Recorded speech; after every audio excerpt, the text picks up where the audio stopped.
Hello, what's going on, everybody? My name is Peter, and today I want to talk about the knife that I think everyone should own.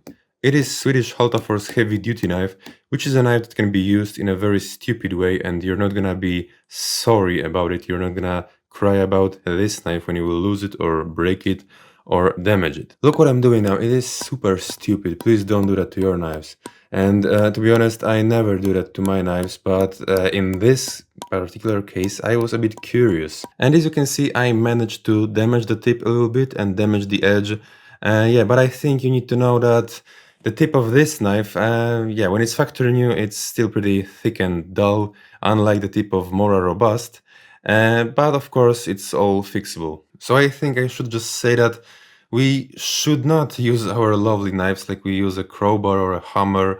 And yeah, I was never a huge fan of batoning because I really think that there are many better tools for chopping wood.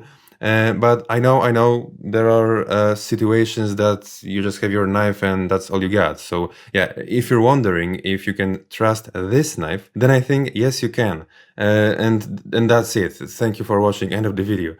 No, but seriously, I must tell you that recently I've been testing it a little bit in a stupid way, and I have to be honest, like, I don't think it's gonna be the easiest task to seriously damage this knife, to break this knife. And if you don't trust me, just go and watch the video about this knife on a Dutch bushcraft knives channel. But I want to talk a little bit more about this knife because, yeah, I think we're gonna compare a couple of things to Mora Robust.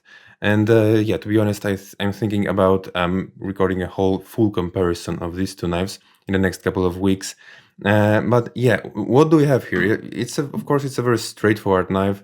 And yeah, as you may already know, I collect straightforward knives as well.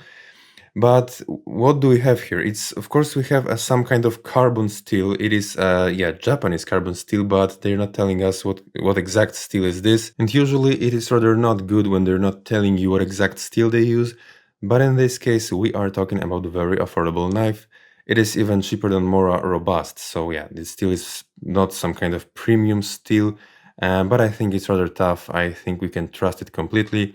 And if you are new to knives, please keep in mind that you need to keep this knife dry because it can rust. And what about the handle? Well, the handle is a super important thing when we're talking about knives in general. And yeah, the first thing I need you to know about this handle is that it is super long and big. Because I'm relatively big, my hands are not very small, and look at that. I could fit in two more fingers here. So yeah, if you're a giant, if you're 7 foot tall, if you have super large hands, then yeah, this is a knife for you. But I don't really like this handle. Guess why? If you watch my channel, you probably know very well why I hate, like, usually I hate plastic handles. And my point is always the same. Like, in the same price range, you can easily get a full rubberized handle, which will be much better, which will be more grippy. And yeah, I know they wanted to reduce the price even more because it is cheaper than Mora Robust, but it is like, I don't know, 2 or 3 bucks cheaper, and the handle of Mora Robust, it's much better to me. Like, it feels more secure, it's more grippy. Yeah, the profile is better, but the main difference is that it's rubberized and it just feels much better in the hand. So yeah, I don't really think this knife can beat Mora Robust. And yeah, what about the sheath?